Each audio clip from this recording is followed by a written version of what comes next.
nggak coba di ngomong. Haikal coba ngomong deh. Gue lagi makan. Kalem ya. Oh, sinyalnya iya bang. Sinyalnya bang. Kak, aku mulai nih sebenarnya kalau dibilang ahli juga enggak ya. Jadi aku misalnya ini kayak istilahnya cuma cuap-cuap aja lah istilahnya apa yang aku dapat dari internet. Dari permasalahanmu kan kemarin lagi tadi kan kamu bilang gimana nih minta bantuan soal gimana caranya ada 4 ya masalahnya kan pacing, over detailing, lack of dialog, sama one dimensional kan. Ntar minum lagi.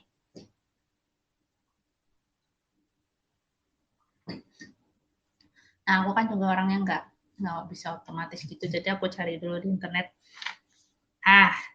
Jadi aku udah cari nih, bagaimana cara bikin good pacing.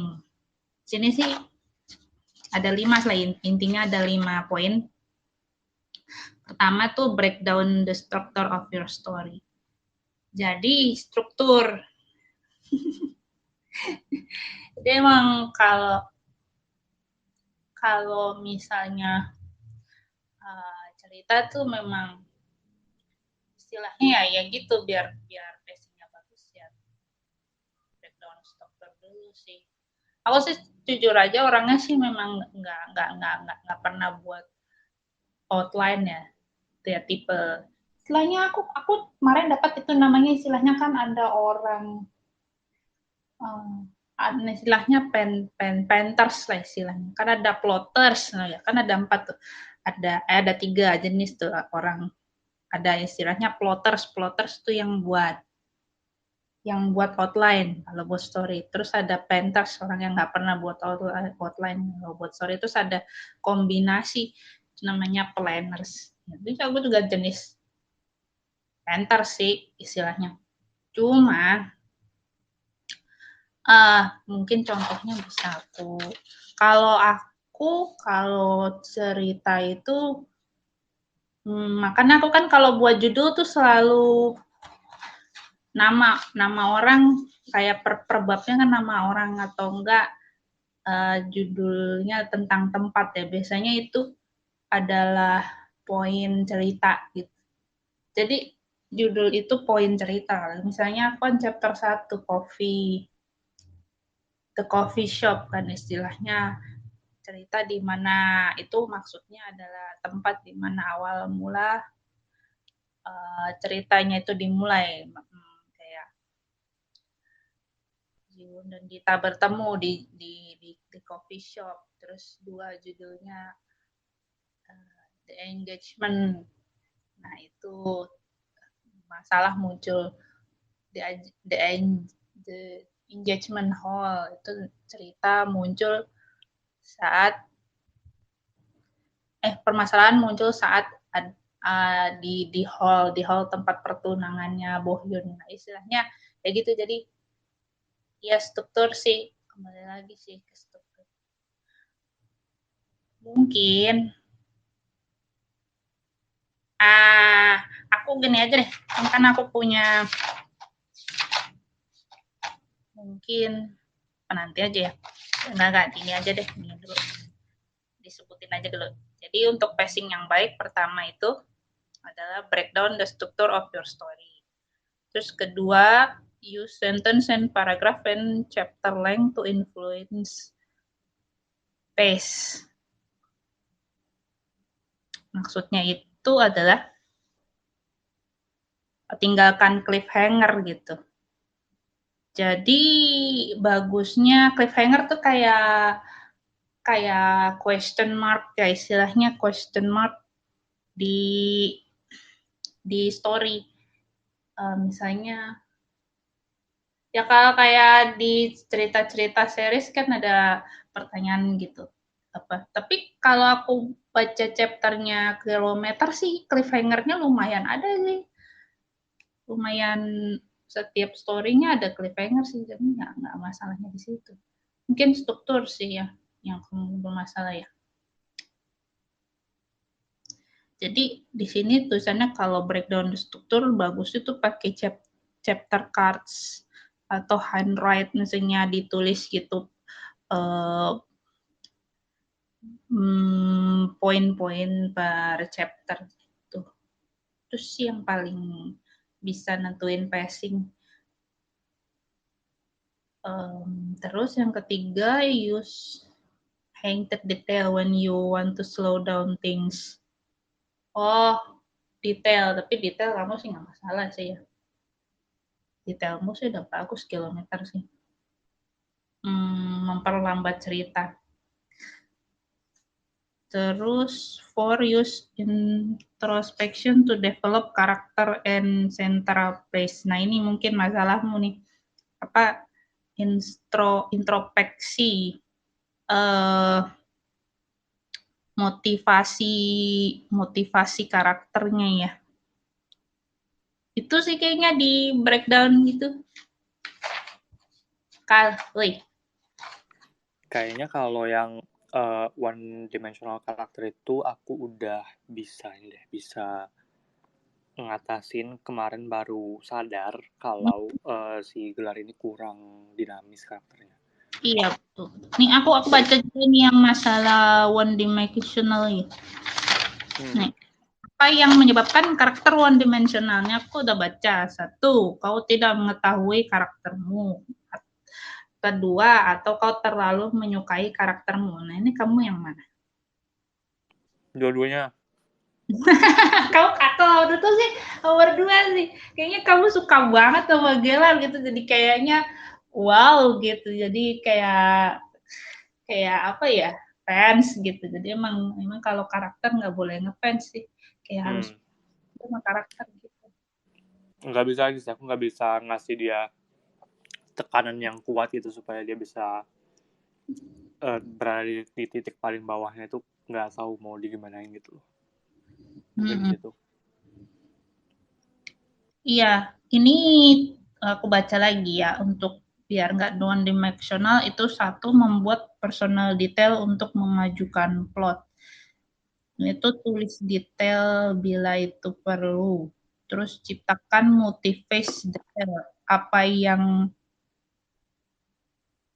apabila ada good pasti ada bad. Nah itu tuh. Dan pertentangan batin. Bener kan?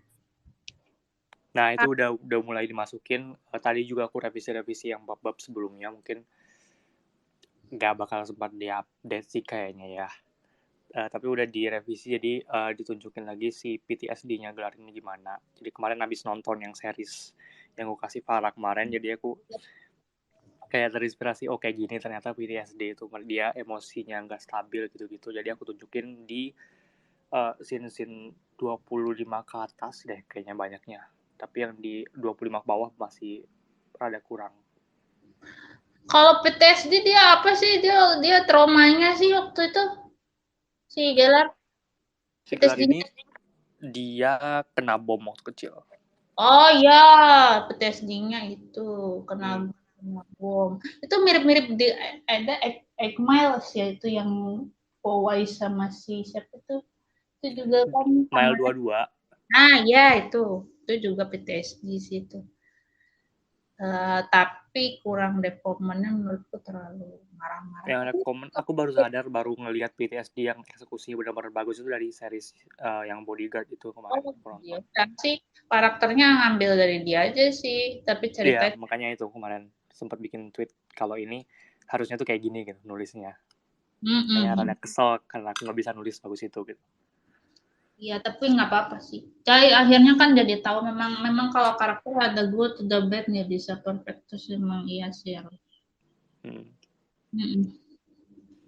Jangan terus yang terakhir jangan ujuk-ujuk ciptakan suasana yang menjelaskan karakter. Nah, gitu. Jadi nanti suasananya paling ya itulah jangan langsung overflow.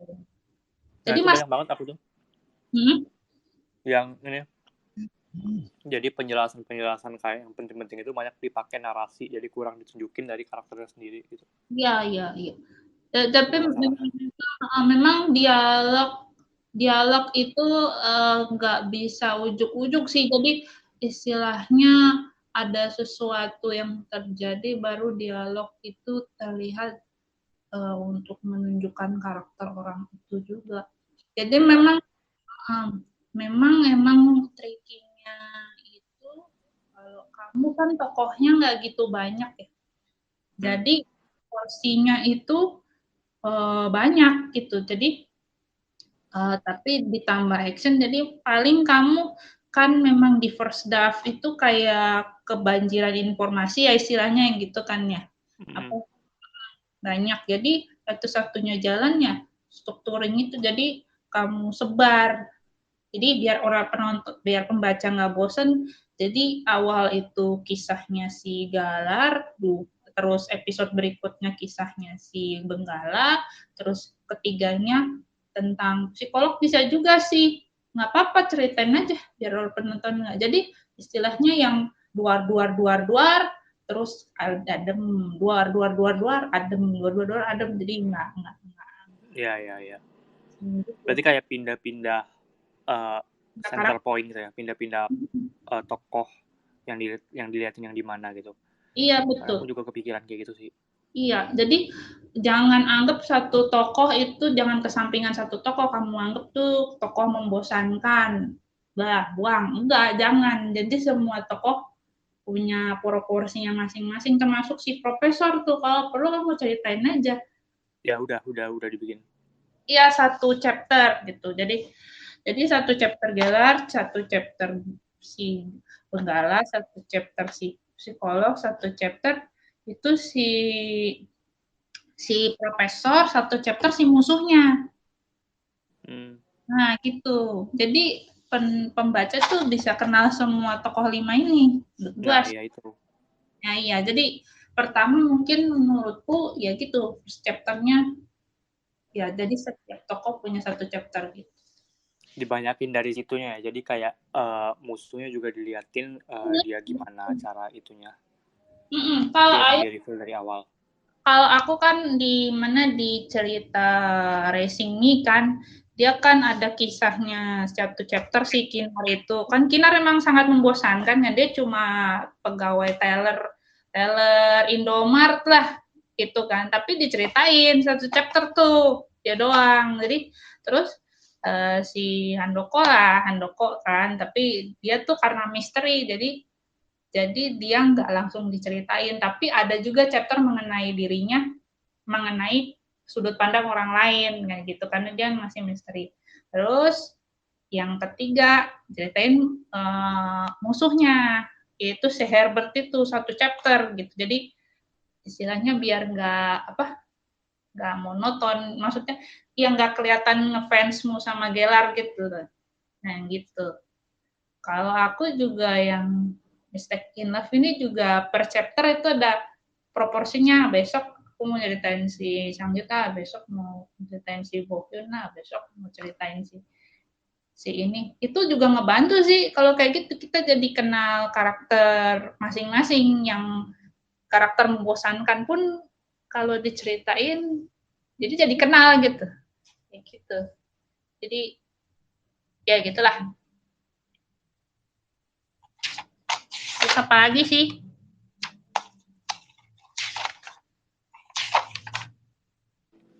Ini loh kemarin yang Mm-mm. cara ngeblend dialog sama narasi. Jadi kayak nggak kelihatan ini narasi semua, terus next ini kan dialog semua gitu. Jadi kayak di mix and match supaya ada dialog narasi gitu supaya nggak kentara banget lah, nggak kaku gitu. Aku kasih ini aja deh. Aku breakdown chapter aja deh. Contohnya ya, ini akan biar soalnya kalau poin-poin sih agak bingung. Ya kan breakdown chapter dulu dari Mr. Kino.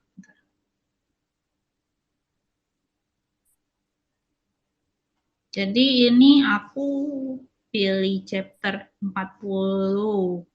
dari Mistake in Love. Ya, pilih kenapa ya nggak tahu, aku pilih aja. Nah, jadi Mistake in Love yang chapter 40 itu judulnya School Camping. Kenapa school camping? Karena itu adalah momen penting. Itu aja, karena itu adalah momen penting. Nah, ini aku kasih tahu apa inti dari school camping ini lumayan banyak sih. Satu, Sang Jongos. Jadi per poin ini aku panjangin satu istilahnya apa sih, satu aksi itu scene ya. Iya, satu scene di kan satu chapter aku kan isinya 3.000 kata kan. Jadi satu scene gitu. Pertama, scene 1, Sang Jongos tiba di rumah ibunya, Doi Koit. Kedua, Emily memberitahu Kyung-soo kalau pengacara Kim pulang. Ketiga, Ji-woon bersikeras meninggalkan rumah sakit. Kyung-soo membujuknya bekerja sama, tapi gagal. Jadi Kyung-soo cari cara lain. 4, para gadis Pretty Pills lagi recording. Terus kita ditelepon Ji-hoon ngajak kabur. Nah, gagal. Itu outline atau apa? Ini poin penting satu chapter. Nah, nanti aku panjangin satu aja. Terus ini 1, 2, 3, 4, 5. 5, Kyung-soo ketemu Suci, anaknya Dita, untuk memuluskan rencana. 6, Suci memberitahu undangan camping. 7, Sang-hyuk menjemput tapi pengacara Kim ditangkap. Nah, jadi aku baca ini sebenarnya nggak terlalu bagus kata-katanya ya. Kosakata kok kurang jujur aja, tapi aku bacain aja. Yang poin, Sang Jongos tiba di rumah ibunya terus dia mati. Gimana ya? Nih. Sang Jongos berjalan terseok-seok keluar dari mobilnya, bahunya mengeluarkan banyak darah. Rasanya dia sudah diambang tak sadarkan diri. Dia harus sadar setidaknya setelah dia masuk ke rumah yang dia tuju. Sang Jongos mengetuk pintu rumah sederhana itu. Tak ada yang keluar, mungkin penghuninya tidur. Dengan sisa-sisa tenaga yang ada, Sang Jongos mengetuknya lebih kuat lagi. Akhirnya, pintu perlahan terbuka. Ibu, ucapnya lirih. Sang ibu pun membuka lebar pintunya. Tubuh Sang Jongos jatuh berdebam di hadapannya. Nah, kamu kenapa, nak? Ucapnya panik. Ke rumah sakit, kamu harus ke rumah sakit. Di antara garis sadar dan tidak, Sang Jongos melihat ibunya yang menangis. Tidak boleh. Ini maksudnya patah-patah. Nggak bisa bacanya. Tidak, trip boleh. Rumah sakit, ibu. Uang di rekening ibu ke luar negeri sebelum itu diambil. Sang ibu tidak mengerti arti kata sang anak. Ada banyak darah dan wajah anaknya yang mengucat. Di dalam pikirannya sang anak harus ke dokter sekarang juga. Tidak, nak, ibu harus telepon ambulans, harus. Sang ibu berlari mengambil smartphone-nya. Salurannya sibuk dan dia mencobanya sekali lagi. Cahaya yang sangat terang seperti menyinari Sang Jongos. Masa lalu berkelebat di dalam pikirannya. Sang ayah, sang ibu membawanya ke bandara. Mereka akan naik pesawat meninggalkan Korea. Dia duduk di apit mereka berdua, lepas landas menuju awan di langit. Ya, kayak gitu. Aku jelasinnya. Nggak dijelasin langsung kok, tapi dia kayak apa, dream sebelum mati tuh, sakaratul maut, nah kayak gitu. Itu bab berapa, nanti aku mau coba baca deh. Chapter 40. Oke. Chapter 40, School Camping. Terus ini yang Emily memberitahu Kyung-soo kalau pengacara Kim pulang. Jadi ya gitu, jadi ambil poinnya tapi ya dipanjang-panjangin kayak gitu. Cuma memang kan jadi kelihatan ini si Jongos sih sebenarnya memang itu kan namanya tukang pukul disuruh bunuh orang mau, disuruh apa, tapi sama ibunya dia perhatian gitu sih. Itu maksudnya yang terbata-bata, yang kan udah mau sakaratul maut, dia bilang tidak boleh ke rumah sakit, ibu uang di rekening di luar negeri harus diambil. Itu maksudnya di dalam pikirannya kalau nggak cepet-cepet diambil itu bakal ketahuan polisi, diblokir gitu. Ibunya juga harus ke luar negeri karena nanti uang yang udah susah payah buat bunuh orang ini dia ambil dong gitu lah, istilahnya ya gitu. Jangan pikirannya si Jongos kayak gitu maksudku. Jadi walaupun karakter kecil tapi istilahnya motivasinya ada lagi. Nah, terus Kyung So ya. Oh, kita kasih satu lagi deh. Kyung So ini ya tokoh penting juga, dia tuh kayak yang aku bilang ini the ghost gitu. Kalau kamu the ghostnya kan psikolog Kyung So. Nah ini Kyung So-nya itu dikasih tahu Emily itu pacarnya. Pacarnya bukan pacarnya, Emily nggak mau ngaku itu pacarnya. Jadi tidur bareng iya, suka tidur bareng tapi nggak. Emily nggak mau dipacarin lah, istilahnya gitu. Jadi gini, Kyung So gitu, titik-titik dari gitu pun. Terus mereka tuh udah saling connect gitu istilahnya. Jadi udah saling ngerti. Kau menghubungiku berarti gitu. Iya, pengacara Kim akan pulang. Smartphone-nya masih menempel di telinga Emily. Saat dia berbalik, pengacara Kim melambaikan tangan padanya menunjuk-nunjuk iga panggang besar yang sedang dimasak di atas tungku barbeque besar. Jadi statusnya si Emily ini lagi ngajak jalan si pengacara Kim agar apa ya? Oh, rumahnya tuh mau diambil dokumennya. Jadi dia yang bawa itu pergi gitu.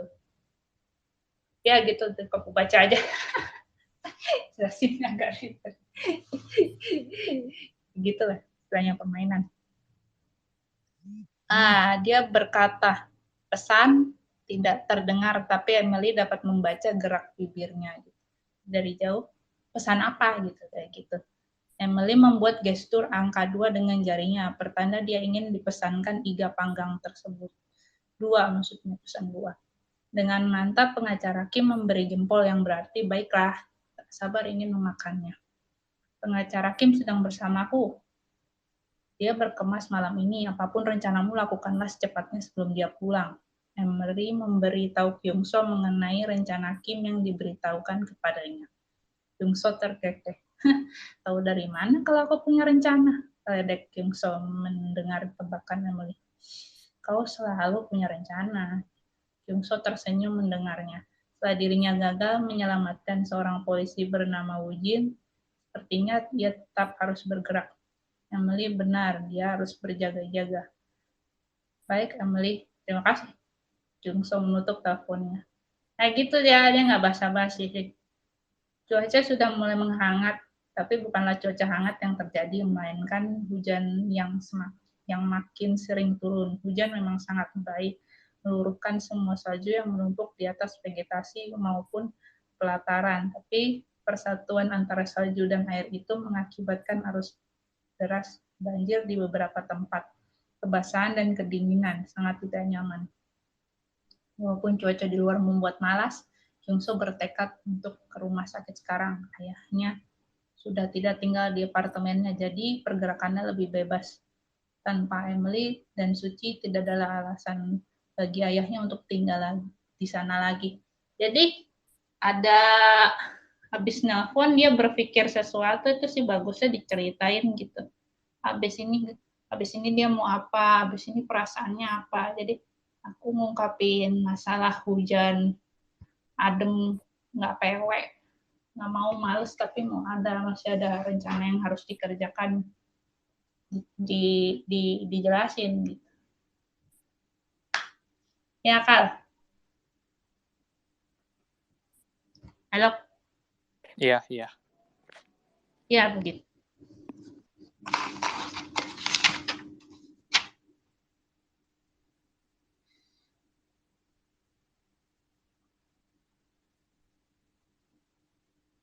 Nah, terus gimana planningnya? Nih ada paper one nih, mau ngomong nggak? Aku mau minum dulu. Seret. Aku cuma mau dengerin aja sih. Tapi, oh Kak Ayu, nanya dong. Kayak yang tadi kan Kak Ayu bilang tiap tokoh tuh harus kayak diceritain gitu kan, ada bagian-bagiannya.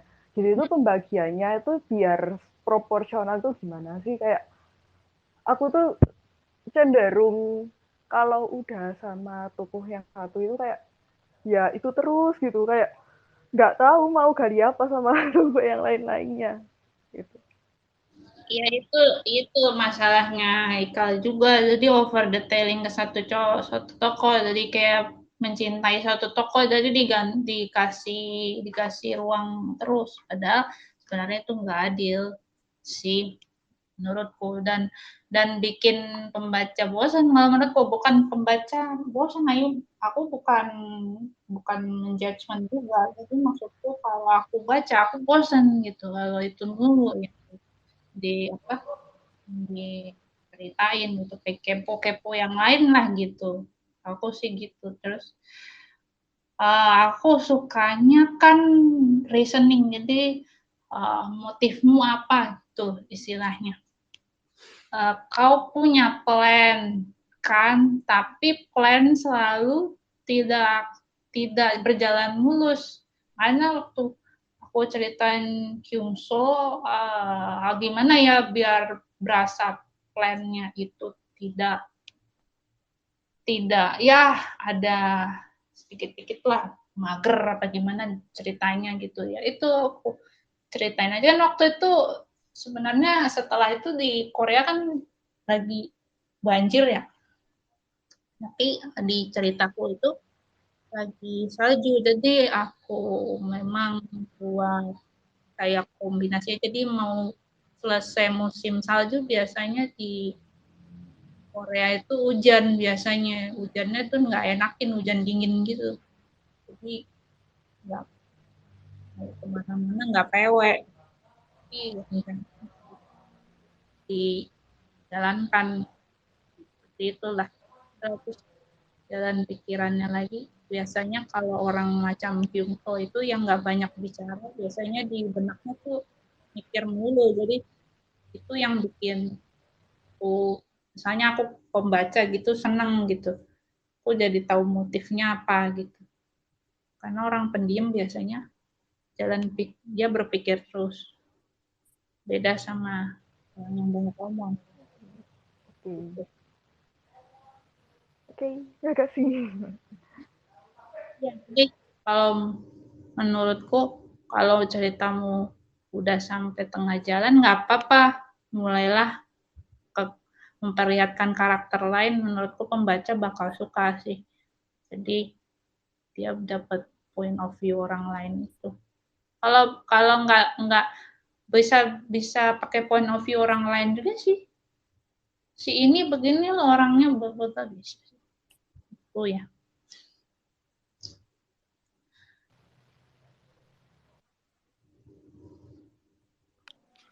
Bu Ayu, terus masalah aku satu lagi tuh aku bikin dialog di abal-abal ya, bikinnya tuh pakai bahasa Inggris. Nah, terus kadang-kadang susah nge-translate ke bahasa Indonesia itu gimana gitu. Jadi kayak nggak dapet gitu feel-nya. Oh bentar. Saya chapter 40 juga. Aku sih banyak bahasa Inggris sih di Mistake in Love. Kenapa? Karena memang kan ini ceritanya tentang orang Korea dan orang Indonesia.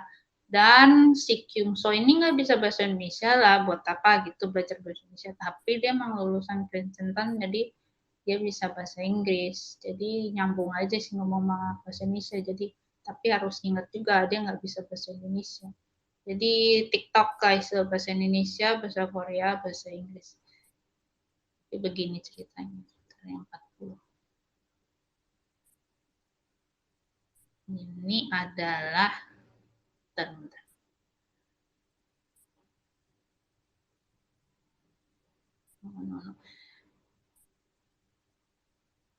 Nah, ini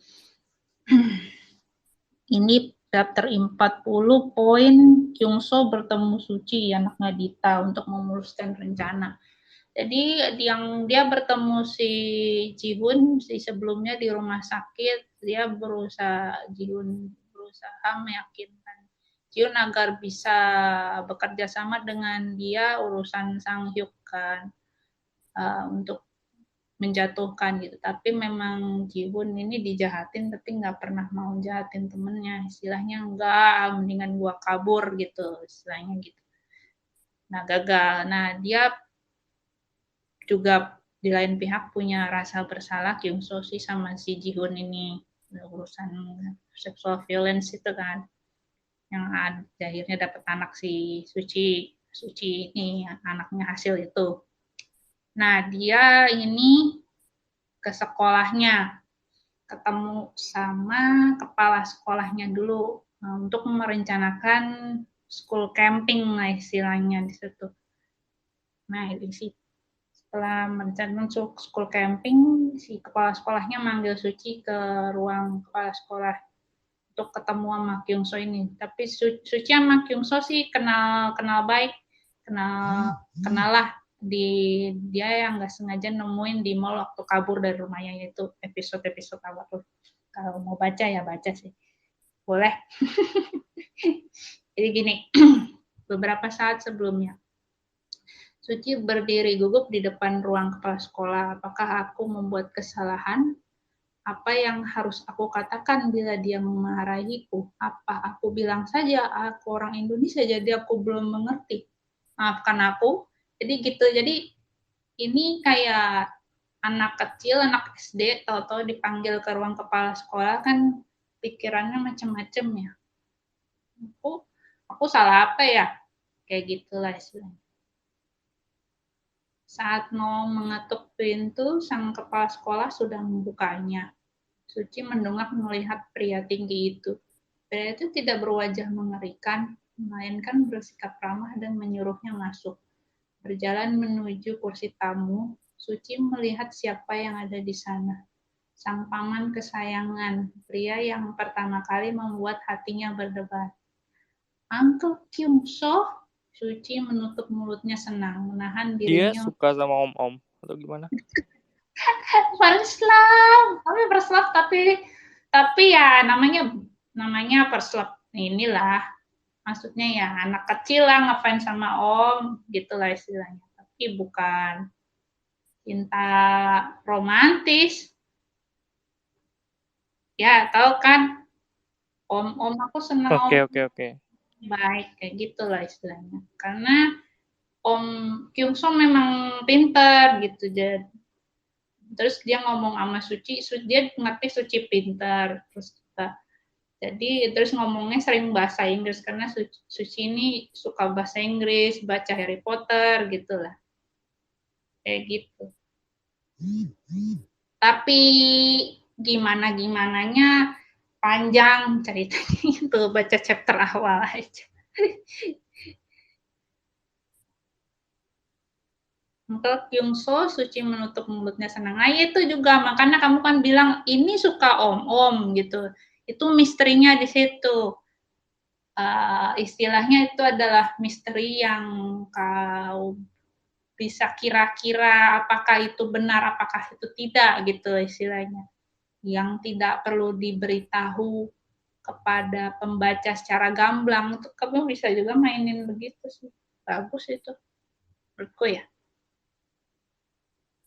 Uncle Kyungso, Suci menutup mulutnya senang menahan dirinya untuk berlari memeluk sang paman karena kepala sekolah sedang melihatnya. Dia harus bersikap baik.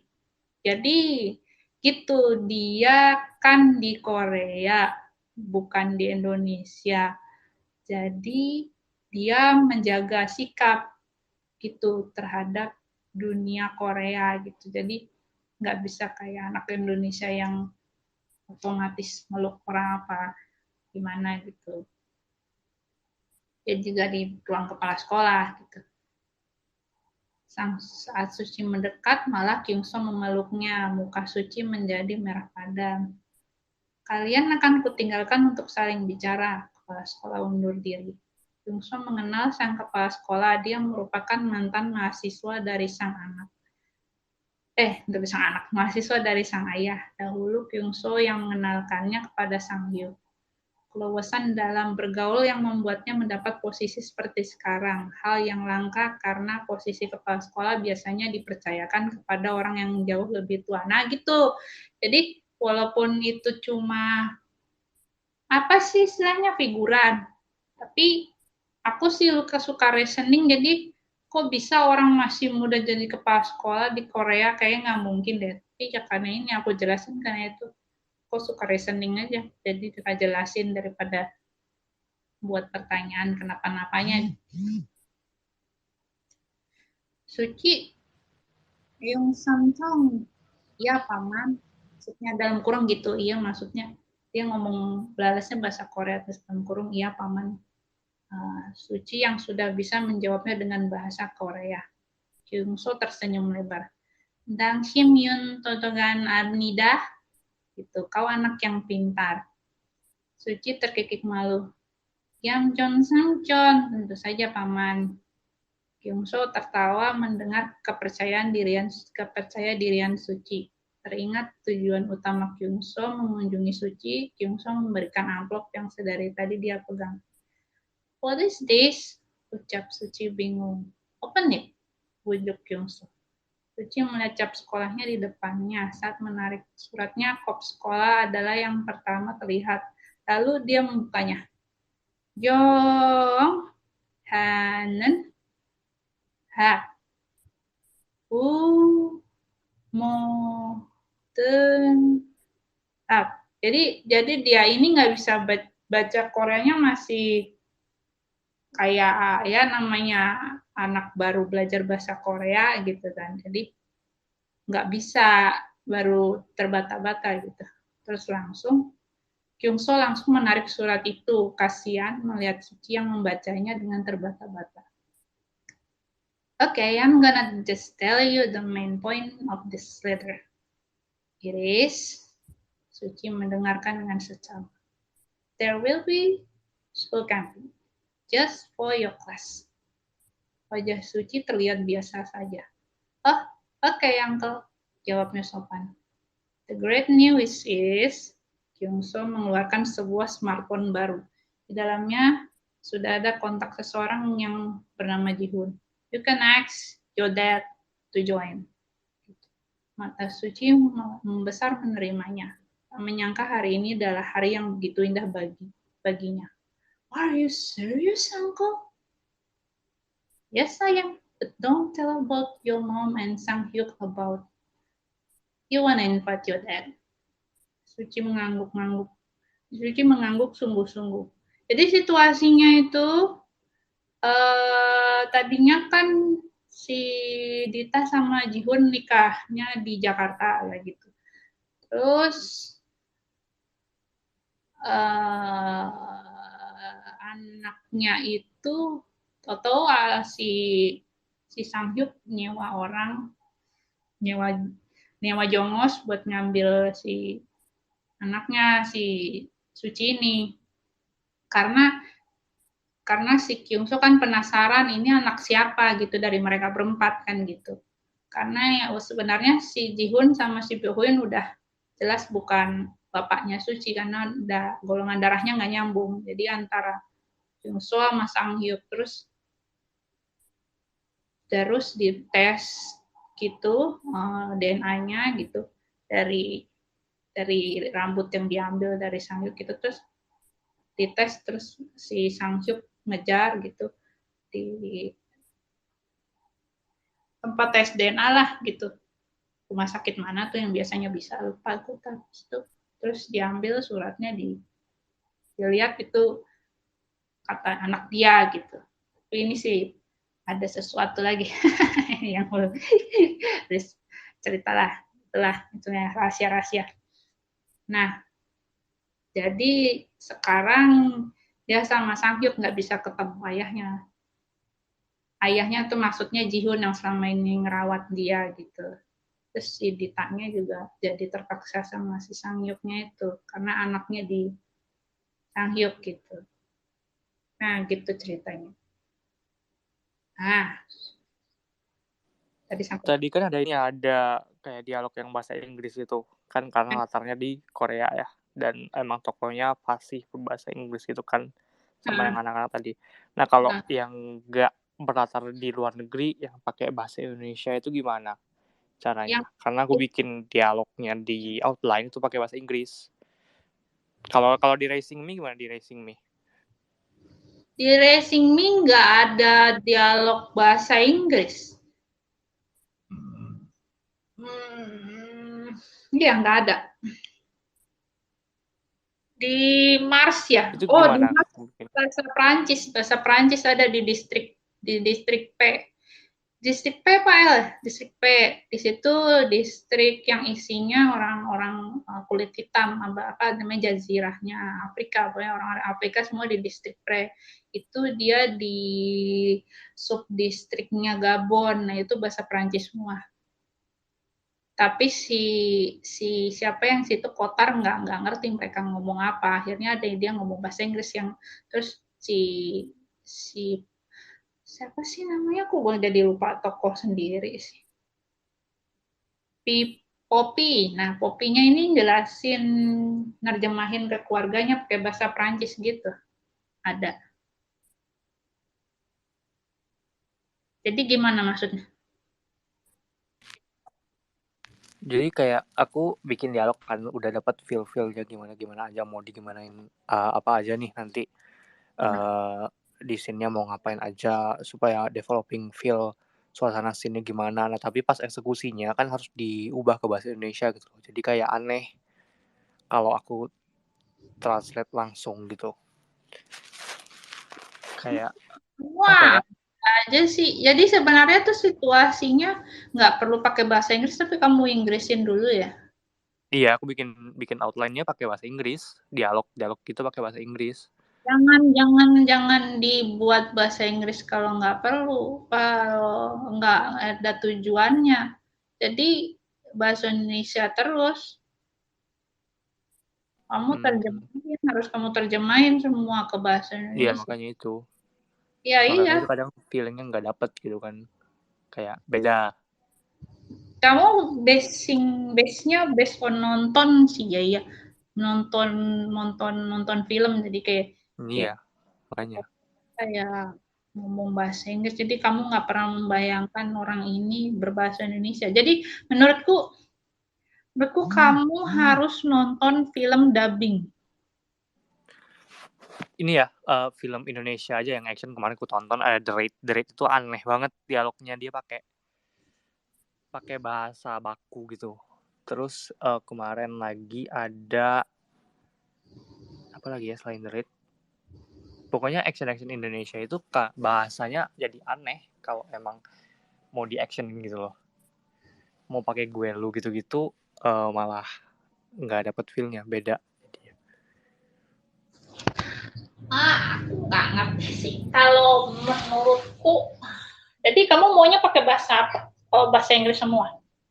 Nggak, bikinnya ya pakai bahasa Indonesia gitu. Tapi karena nulis outline lancarnya kan langsung biar supaya langsung keluar aja dari otak gitu kan, jadi pakai bahasa Inggris gitu ditulisnya. Nah pas aku lihat outline mau dieksekusi gitu, mau ditulis partnya jadi aneh gitu. Enggak juga. Aku sih memang actionnya itu dikit-dikit ya, dikit-dikit. Tapi begitu berantem ya ngomong aja bahasa Indonesia. Orang nggak banyak ngomong kalau bahasa Indonesia. Coba sih coba kamu sebutin deh, maksudnya percakapan yang kamu anggap wagu gimana? Bentar buka outline dulu.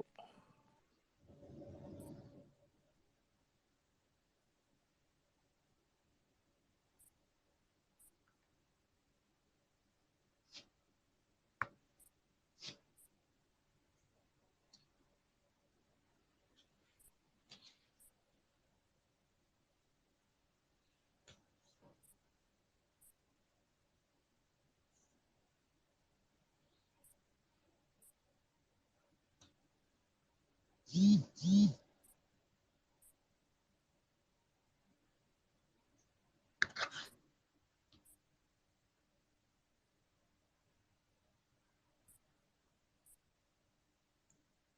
buka ini dulu sih, racingnya dicoba baca-baca sih. Nggak ada action sih, tapi apa yang bisa ditonton. Nah, kayak ini misalnya mereka berantem nih.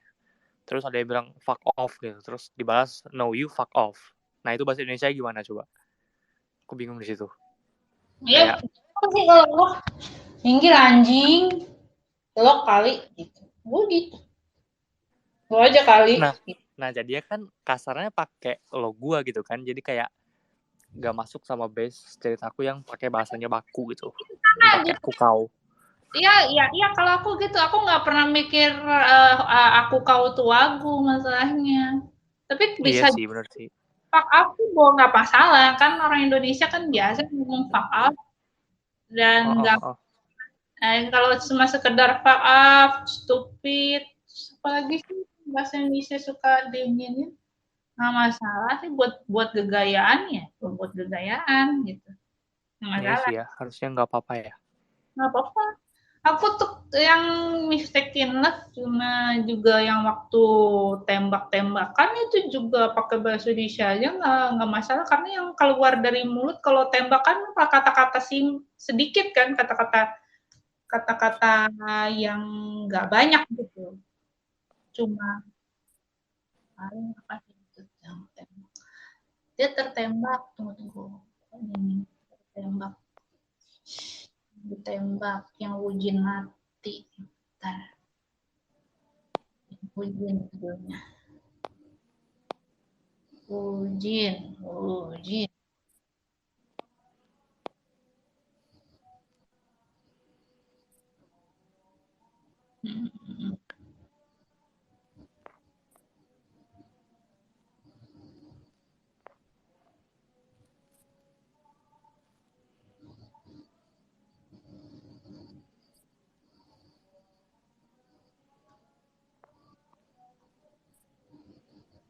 Kan.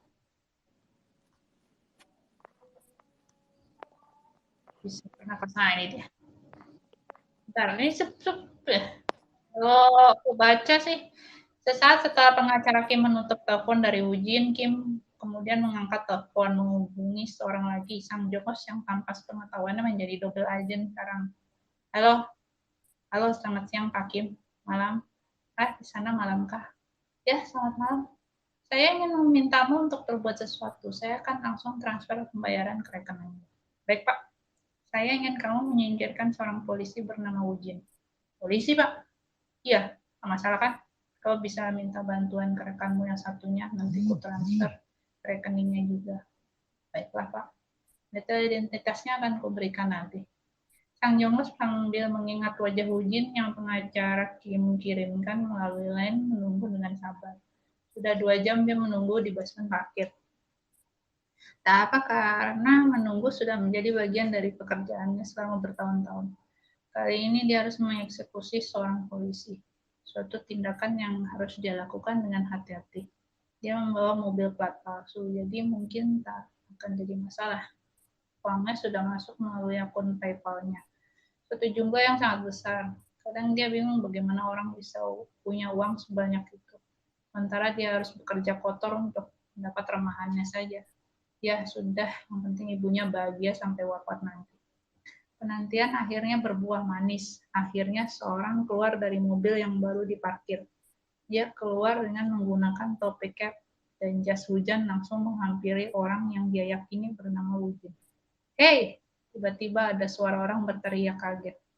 Berteriak. Kaget, Sang Jongos langsung mencari sumber suara. Wujin, sembunyi! Sebuah pistol meletus ke arah kakinya. Sang Jongos berhasil menghindar tapi kakinya terasa seperti berdenyut lagi. Ujin yang shock langsung melihat sumber arah pistol ditembakkan. Tae! Dengan cepat Sang Jongos menembak ke arah Ujin tanpa dia sempat menghindar. Ujin! Tae berteriak lalu menembak ke arah Sang Jongos sambil berlari ke arah samping mobil tempat Ujin tersungkur. Peluru berhasil mengenai bahu Sang Jongos dengan menahan sakit, dia beralih ke arah mobilnya diparkirkan. Bung T melihat Wujin memegangi dadanya, hidungnya mengeluarkan darah. Aku nggak bisa bernapas. Aku nggak mau mati, Teh, ucapnya lemah sambil memegangi dadanya. Tekan yang kuat, Wujin. Teh memegang tangan di atas dada Wujin. Heon datang berlari sambil menunduk dari sela-sela mobil yang diparkir menuju arah mereka. Aku akan jaga kau. Kau tidak akan mati, sambil melepas, menggulung dan menaruh blazernya itu di atas dada Wujin dan menekannya dengan kuat. Bung T melihat lampu mobil yang menyala di ujung pandangannya. Dia berlari sambil menembak mobil yang melaju menikung tajam. Dia berhasil menembak bannya, tetapi entah kenapa mobil itu tidak tergelincir. Sang Jongos itu benar-benar hebat. Padahal Tai tahu bahwa dia sebenarnya tertembak. Tai pun berlari keluar ingin menembak. Diurungkan karena mobil melaju terlalu cepat dan terlalu banyak orang di luar gedung. Saat Tai kembali, security sudah berada di samping Hyun, memeriksa keadaan Wujin. Hyun melihat Gong Tae kembali, beranjak berdiri, berjalan dan memeluknya. Sesaat Gong Tae merasakan firasat buruk. Dia mendekati sang security perlahan. Security menyalakan senter smartphone tepat ke mata Wujin. Matanya terbuka dan pupilnya tidak mengecil. Sang security berbalik memandang mereka. Dia sudah meninggal. Gitu. Kan sedikit-sedikit gitu. Nggak ada banyak dialog. Jadi itu kalau senter ditaruh di mata kan memang kalau orangnya udah mati dia pupilnya nggak ngecil. Saya kebuka terus. Pupilnya ngelebar. Itu sih yang aku tahu kalau orang mati.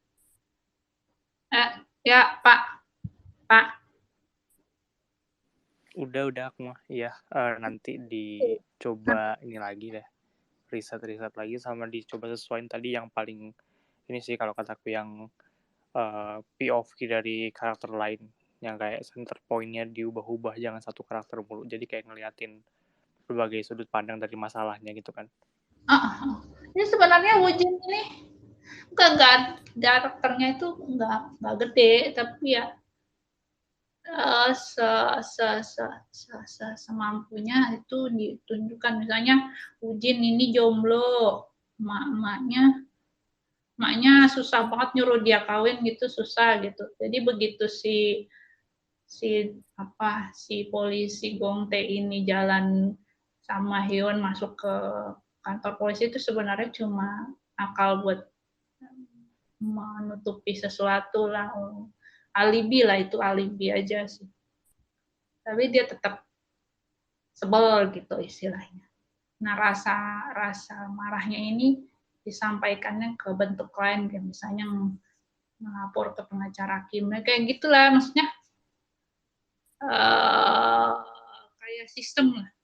Bayangin sistem lah istilahnya, sistem. Jadi semua orang itu ada garis jaringannya. Jadi gelar nggak sendiri gitu. Orang ini begini karena begini, karena begini, karena begini, karena begini gitu. Gitu.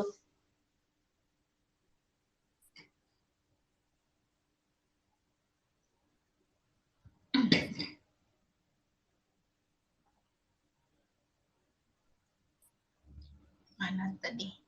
Wah.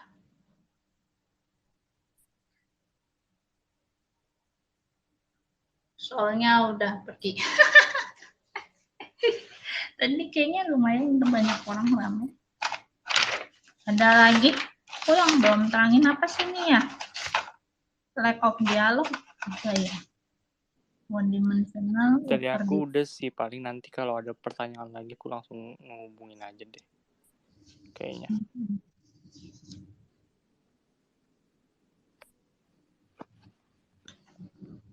Info dumping nggak apa-apa kan, bukan masalahnya itu yang dibagi-bagi ya.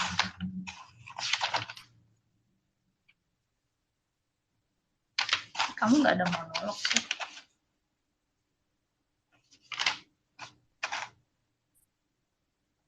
Kalau dialog, iya sih. Kalau dialog nggak ada masalah lagi kan.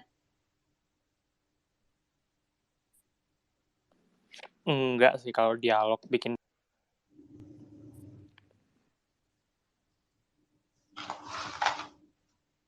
Ya wis, kalau udah nggak ada lagi. Pepperoni ada lagi? Kalau nggak aku tutup ini. Enggak sih. Aku lagi ya nyoba-nyoba nulis lagi Mas Yan. Ntar kalau ada pertanyaan aku kontak lagi. Ya, ini aku juga ini nemu cara membuat dialog yang baik itu ada 50 cara, 50 cara. Kalau dijelasin. Ya gitu sih. Google bagus-bagus tuh caranya, aneh-aneh, lucu-lucu. Cara buat dialog yang lucu.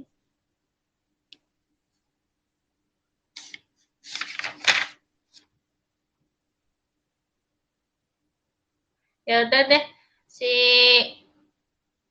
Haikal jadi mau ini ya, di bredel lagi. Punya ya chapternya. Enggak di bredel sih, tapi ini aja di revisi dikit sama ditambah-tambahin aja kayaknya. Ya udah. Ya udah, terima kasih udah ngobrol-ngobrol aja sih. Thank you. Terima kasih. Ya udah, selamat Thank you tinggal. Ayu.